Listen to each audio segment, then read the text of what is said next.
चलिए, तो एंजाइना का इंट्रोडक्शन देखने के बाद आज हम डिस्कस करने वाले हैं नाइट्रेट्स के बारे में। नाइट्रेट्स एक बहुत ही इम्पोर्टेंट ग्रुप है जो एंजाइनल अटैक को टर्मिनेट करते हैं। नाइट्रेट एक ड्रग ऑफ चॉइस भी माना जाता है किसी भी प्रकार के एंजाइना में, वेदर वो एक्यूट अटैक हो या क्रोनिक हो, किसी में भी ड्रग ऑफ चॉइस नाइट्रेट्स हैं, किसी भी टाइप का एंजाइना। ठीक है, तो ड्रग ऑफ चॉइस अगर आपको कोई भी कोई भी आपको पूछे कि एंजाइना में क्या है, तो आप कह सकते हैं कि nitrates are drug of choice. जैसे हमने ऑलरेडी क्लासिफिकेशन देखा हुआ है, उसमें जो नाइट्रेट्स देखा है शॉर्टर एक्टिंग और लॉन्गर एक्टिंग होते हैं। शॉर्टर एक्टिंग में मोस्टली किसलाइट ग्लिसराइल ट्राइनाइट्रेट होते हैं, जिसे जीटीएन और नाइट्रोग्लिसरीन भी कहते हैं, और ये लॉन्गर एक्टिंग होते हैं जिसमें अलग अलग नाइट्रेट्स होते हैं, लेकिन इंपॉर्टेंट जो उसमें होता है वो आइसोसॉर्बेट डाइनाइट्रेट और मोनोनाइट्रेट होता है। एक और इम्पॉर्टेंट चीज़ होती है कि कौन से रूट से नाइट्रेट्स दिया जाए। अगर जीटीएन देते हैं तो वो तो शॉर्ट एक्टिंग ही होता है, लेकिन आइसोसॉर्बेट डाइनाइट्रेट अगर हम सबलिंगुअल रूट से देते हैं तो वो भी शॉर्टर एक्टिंग हो जाता है। तो देखते हैं कि नाइट्रेट्स कैसे काम करता है। नाइट्रेट्स की फार्माकोलॉजिकल एक्शन देखते हैं। तो नाइट्रेट्स मेनली तीन तरह से काम करता है। एक जो काम करता है नाइट्रेट्स, वो प्रीलोड रिडक्शन करता है, प्रीलोड कम करता है। दूसरा आफ्टर लोड कम करता है। और तीसरी चीज़ नाइट्रेट जो करता है वो है redistribution of coronary blood flow. हर एक चीज़ को हम लोग प्रॉपर देखेंगे जिससे आपको फार्माकोलॉजी क्लियर हो। प्री लोड क्या होता है, जैसा आप ये फिगर में देख सकते हैं कि हार्ट के अंदर कितना ब्लड आता है वो डिसाइड करता है प्री लोड, क्योंकि जितना ब्लड आएगा उतना हार्ट ज़्यादा स्ट्रेच होगा, जितना हार्ट ज़्यादा स्ट्रेच होगा तो उसको उतना पंप आउट करना पड़ेगा। So that is called as preload. तो नाइट्रेट जो मेनली कम करता है वो प्री लोड कम करता है, that is its preferential main action. और कैसे प्री लोड कम करता है कि जो मेनली वीनस ब्लड वेसल्स है, जो वेन्स है, उसको वो डायलेट करता है। वेन्स डायलेट होने की वजह से वहाँ पे पुलिंग ऑफ ब्लड होता है, वीनस रिटर्न कम होता है, डिक्रीज होता है, जिससे कम ब्लड हार्ट के अंदर आता है, जिसके हार्ट के अंदर पंपिंग कम करना पड़ता है और उसका ऑक्सीजन डिमांड कम होता है। तो जो क्लासिकल एंजाइना है, जो क्लासिकल एंजाइना एक्सर्शंस के ऊपर होता है, उसमें हम लोग को लोड कम करना होता है हार्ट के ऊपर, तो वो लोड इस तरह से प्री लोड रिडक्शन करने से कम होता है। That is it's first section. दूसरी एक्शन हमने देखा था कि आफ्टर लोड। तो आफ्टर लोड क्या है, जैसे आपने ये फिगर में देखा है कि आफ्टर लोड वो चीज़ है कि अगर जो ब्लड वेसल्स लोड एक्सर्ट करती है तो जिससे हार्ट को कितना ज़्यादा रेजिस्टेंस के अगेंस्ट पंप आउट करना पड़ता है। जैसे मान लीजिए कि ब्लड प्रेशर ज़्यादा है तो वो ज़्यादा ब्लड प्रेशर एक रेजिस्टेंस क्रिएट करेगा और उसके अगेंस्ट हार्ट को कितना पंप आउट करना पड़ता है वो है आफ्टर लोड। तो नाइट्रेट्स कई थोड़े हद तक आफ्टर लोड भी कम करता है, थोड़ा आर्टेरियोलर डायलिटेशंस भी करता है। आर्टरीज डायलेट होने की वजह से क्या होता है मेनली कि टोटल पेरिफेरल रेजिस्टेंस कम होता है, लेकिन ये हमें ध्यान रखना चाहिए कि ज़्यादा वो डायलेट ना हो जाए, क्योंकि अगर आर्टरीज ज़्यादा डायलेट हो गई तो ब्लड प्रेशर बहुत कम हो जाएगा, और सडन ब्लड प्रेशर कम होने से रिफ्लेक्स सिस्टम बॉडी में एक्टिवेट हो जाता है। बॉडी में दो रिफ्लेक्स सिस्टम होता है, एक होता है बैरो रिसेप्टर रिफ्लेक्स सिस्टम और दूसरा होता है रेनिन एंजियोटेंसिन सिस्टम। सो एक्यूट ब्लड प्रेशर कम होने से बैरो रिसेप्टर सिस्टम एक्टिवेट हो जाता है, और जिसकी वजह से हार्ट रेट बढ़ जाता है और रिफ्लेक्स टैकिकार्डिया और एंजाइना का अटैक होता है। सो नाइट्रेट्स आफ्टर लोड कुछ हद तक कम करते हैं, लेकिन ज़्यादा कम ना करें वो हमें ध्यान रखना है। आफ्टर लोड कम करने से भी हार्ट के ऊपर लोड कम होता है और क्लासिकल एंजाइना वाले पेशेंट्स में बेनिफिट होता है। और जो तीसरा मोस्ट इंपॉर्टेंट चीज़ है वो है रीडिस्ट्रीब्यूशन। अब आप यहाँ पे देखिए तीन फिगर यहाँ पे दिए गए हैं, फिगर नंबर ए है, फिगर नंबर बी है और फिगर नंबर सी यहाँ पे दिया गया है।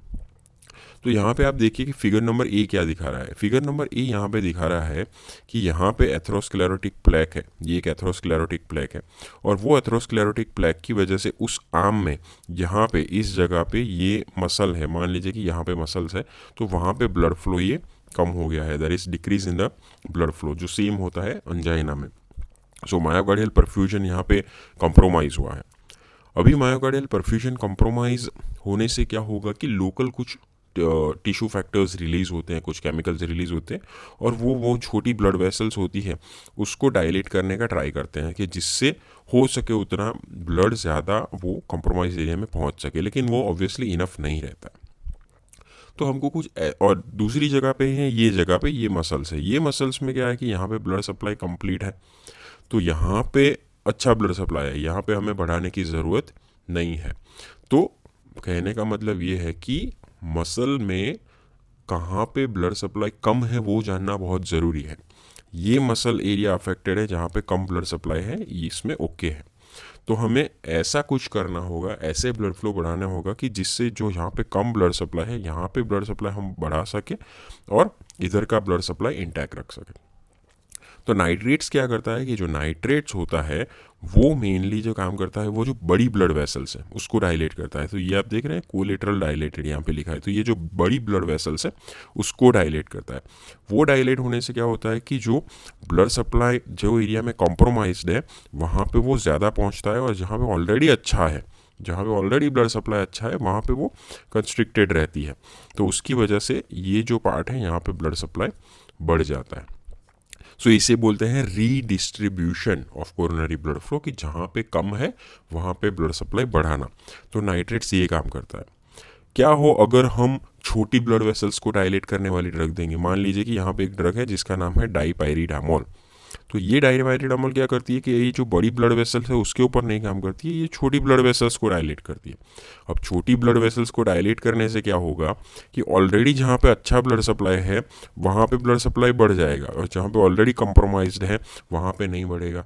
तो उससे कोई फ़ायदा नहीं होगा, तो उससे तो कंडीशन और भी वर्स हो जाएगी। ठीक है, सो इस चीज़ को बोलते हैं कोरोनरी स्टिल फिनोमिनन, और ये डाइपाइरिडामोल जैसी ड्रग से होता है। तो कहने का तात्पर्य यह है कि रीडिस्ट्रीब्यूशन होना बहुत ज़रूरी है। जहाँ पे ब्लड सप्लाई कम है वहाँ पे बढ़ना बहुत ज़रूरी है, और वो डिस्ट्रीब्यूशन नाइट्रेट्स करता है। सो नाइट्रेट्स जो है प्रिफरेंशियली बड़ी आर्टरीज़ है, बड़ी कंडक्टिंग कोरोनरी आर्टरीज है, उसको वो डायलेट करता है, और छोटी आर्टरियोल्स को या फिर रेजिस्टेंस वेसल्स को वो डायलेट नहीं करता है। जिसकी वजह से बड़ी आर्टरीज डायलेट होने की वजह से यहाँ पे ब्लड सप्लाई जो है वो इंटैक्ट रहता है, और यहाँ पे जो ब्लड सप्लाई हमें बढ़ाना है वो बढ़ता है। सो जिसे बोलते हैं रीडिस्ट्रीब्यूशन ऑफ ब्लड फ्लो। दूसरा हम मैकेनिज्म थोड़ा सेल्यूलर लेवल पे पढ़ते हैं कि नाइट्रेट्स कैसे काम करता है। तो जिससे आप ये फिगर में देख सकते हैं कि ये एक स्मूथ मसल सेल्स है, तो कैसे वो स्मूथ मसल सेल्स को डायलेट करता है, स्पेसिफिकली जो वीनस ब्लड वेसल्स हैं उसमें जो स्मूथ मसल्स है उसको कैसे डायलेट करता है। तो जैसे हम ये नाइट्रो डायलेटर्स देते हैं, तो ये नाइट्रो डायलेटर्स जो मसल सेल्स हैं, स्मूथ मसल के सेल्स हैं, उसमें एक एंजाइम होता है जिसका नाम है अल्डिहाइड डिहाइड्रोजिनेस। तो अल्डिहाइड डिहाइड्रोजिनेस एंजाइम की मदद से नाइट्रस ऑक्साइड में कन्वर्ट होता है, और ये जो नाइट्रस ऑक्साइड है अब वो मेन काम करता है। ठीक है, तो अल्डिहाइड डिहाइड्रोजिनेस एंजाइम का होना बहुत ज़रूरी है। अगर वो ख़त्म हो जाता है तो जिससे नाइट्रस ऑक्साइड प्रोडक्शन कम हो जाएगा। नाइट्रस ऑक्साइड आगे क्या काम करता है? नाइट्रस ऑक्साइड का जो मेन काम है वो है स्टिमुलेशन ऑफ ग्वानिनाइल साइक्लेज। तो ग्वानिनाइल साइक्लेज को स्टिमुलेट करता है, जिससे क्या होता है कि साइक्लिक जीएमपी का लेवल बढ़ जाता है। तो अब ये साइक्लिक जीएमपी बढ़ गया, तो ये जो साइक्लिक जीएमपी एक्ट करेगा मेनली दो जगह पे। नंबर 1 जो काम करेगा वो करेगा जो कंट्रैक्शन कपलिंग सिस्टम है, मायोसिन लाइट चेन काइनेस, जिसका फॉस्फोराइलेशन यूजुअली होता है, और जो उसके साथ वो हेल्प करता है मायोसिन को मायोसिन फॉस्फोराइलेशन के थ्रू इवेंचुअली एक्टिंग और मायोसिन का कंट्रैक्शंस करने में। तो ये जो पूरा चेन है उसको वो इनहिबिट करेगा इंपॉर्टेंट स्टेप से, कि myosin light chain kinase enzyme का फॉस्फोराइलेशन कम हो जाएगा। और दूसरा जो काम करेगा डायरेक्टली कैल्शियम के चैनल्स को स्टॉप करेगा, जिससे एडिशनल कैल्शियम अंदर नहीं आ पाएगा। एडिशनल कैल्शियम अंदर नहीं पाएगा तो स्टोर्ड कैल्शियम रिलीज नहीं हो पाएगा, जिससे कैल्शियम और कैल्मोड्यूलिन का कॉम्प्लेक्स नहीं बन पाएगा, और आगे ये चेन में भी फायदा होना बंद हो जाएगा। So eventually all and all जो कंट्रैक्शन सिस्टम है सेल का वो बंद हो जाएगा, वो सर्किट बंद हो जाएगा, और जिसकी वजह से डायलेशन होगा और वीनस पुलिंग करेगा। So that is the mechanism of action of nitrates on cellular level. Nitrates का फार्माकोकाइनेटिक पढ़ते हैं। तो नाइट्रेट जैसे हमें यहाँ पता है कि लिपिड सॉल्यूबल है, तो लिपिड सॉल्यूबल होने की वजह से जो मेन इंपॉर्टेंट चीज़ है वो है उसका अब्जॉर्प्शन। सो नाइट्रेट का अब्जॉर्प्शन लिपिड सॉल्यूबल होने से बहुत अच्छा होता है, और GTN है या डाइनाइट्रेट है वो बकल म्यूकोजा के थ्रू अब्जॉर्ब होते हैं, इवन स्किन के थ्रू, इंटेस्टाइन के थ्रू भी वो अब्जॉर्ब होते हैं, और अच्छे से उसका एक्शन क्रिएट होता है। अगर ओरली इंजेस्ट किया जाए तो सबका एक्सटेंसिव फर्स्ट पास मेटाबॉलिज्म होता है, सिर्फ एक को छोड़ के आइसोसोर्बिड मोनोनाइट्रेट। सो आइसोसोर्बिड मोनोनाइट्रेट का नहीं होता है, बाकी सबका फर्स्ट पास मेटाबॉलिज्म बहुत ज़्यादा है, तो बहुत कम अमाउंट में वो पहुँचेगा।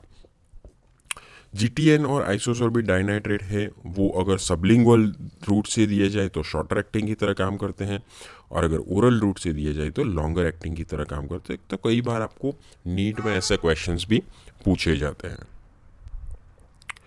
इसमें आप देख सकते हैं सभी नाइट्रेट्स के बारे में इंफॉर्मेशन दी गई है। यहाँ पे जो मेन दो चीज़ें इंपॉर्टेंट है, एक है फॉर्मुलेशंस। तो जीटीएन आप देख सकते हैं, एक तो अपना सबलिंगुअल टैबलेट्स के फॉर्म में भी अवेलेबल है। जीटीएन का एक सबलिंगुअल स्प्रे भी आता है, वो स्प्रे के फॉर्म में भी अवेलेबल होता है। जीटीएन की सस्टेन रिलीज कैप्सूल्स भी आते हैं, तो सस्टेन रिलीज प्रिपरेशंस के फॉर्म में भी अवेलेबल है। जीटीएन के मोर पैचेस भी अवेलेबल है। तो ये जो नाइट्रोग्लिसरीन के पैच भी आते हैं, ट्रांसडर्मल पैचेस भी आते हैं।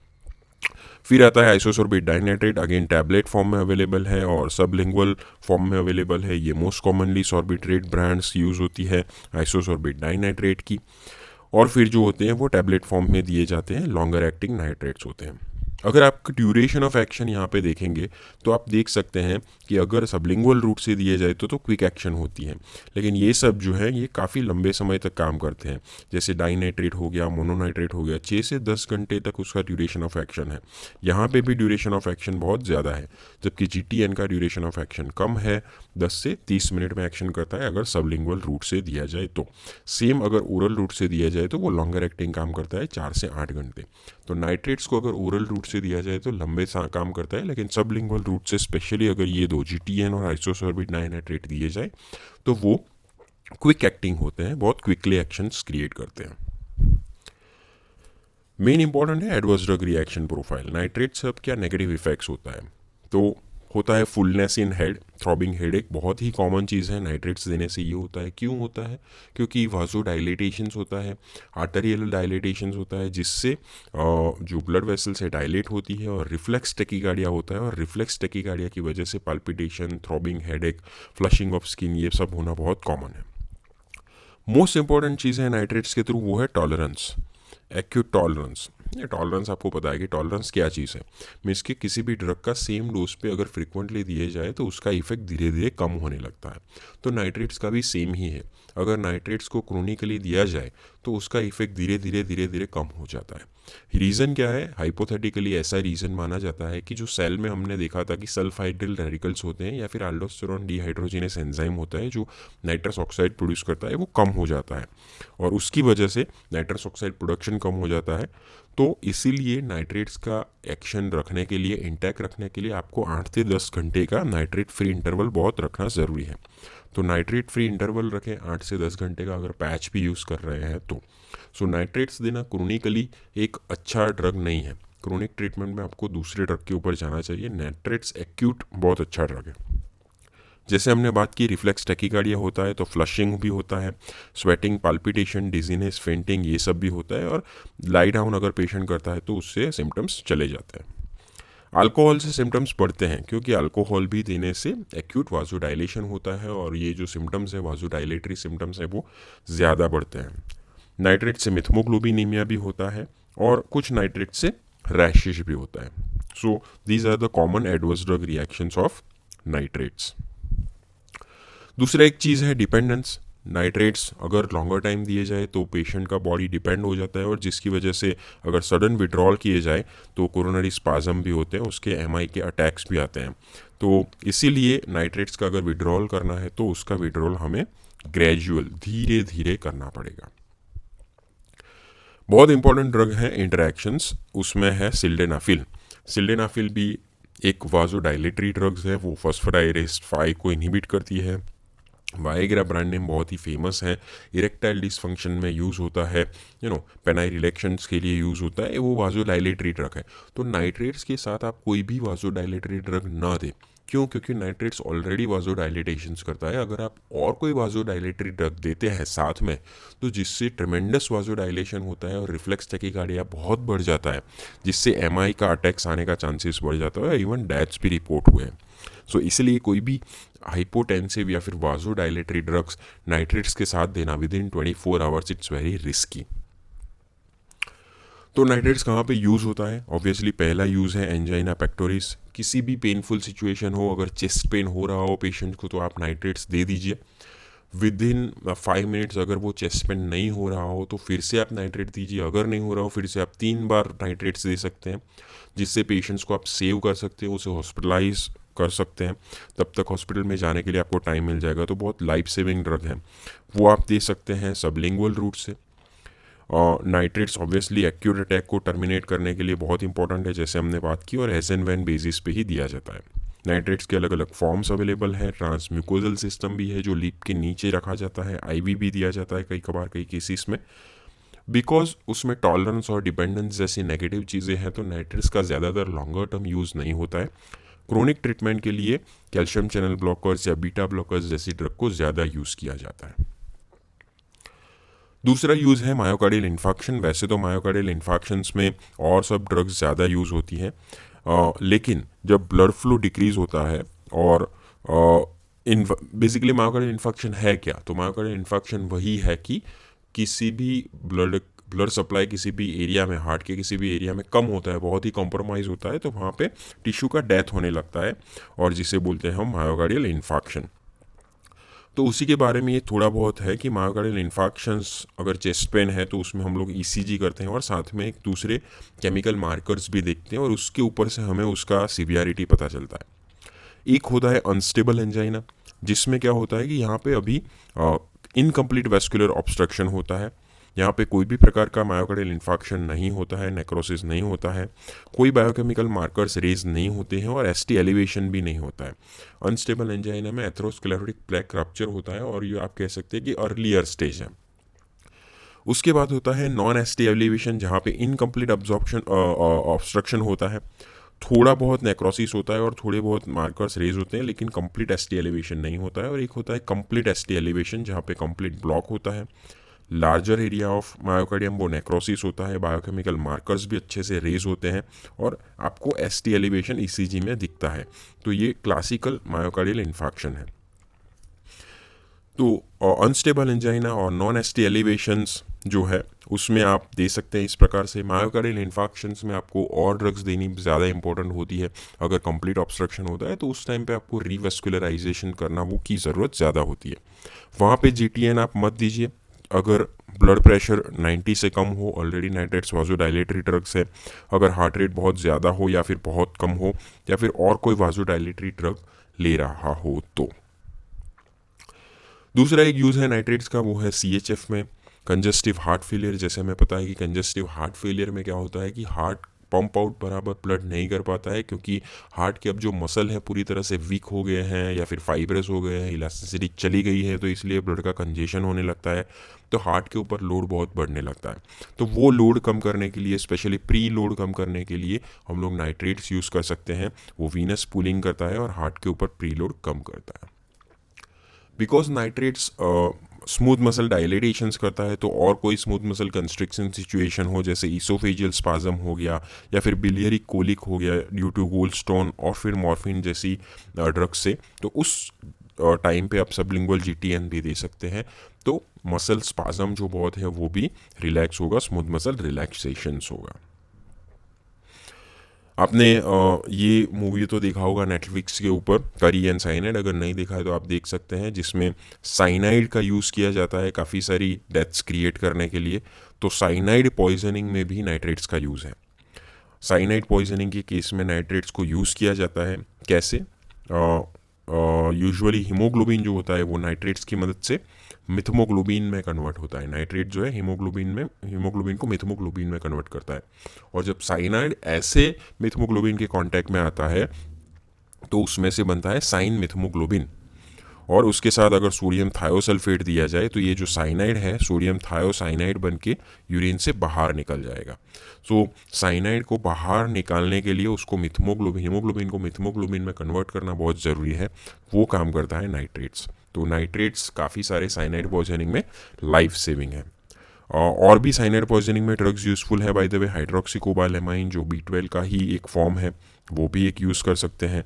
डाइकोबाल्ट EDTA ऑलरेडी बहुत टॉक्सिक है, लेकिन कन्फर्म साइनाइड पॉइजनिंग में यूज़ होता है। तो साइनाइड पॉइजनिंग भी एक इम्पॉर्टेंट यूज़ है नाइट्रेट्स का।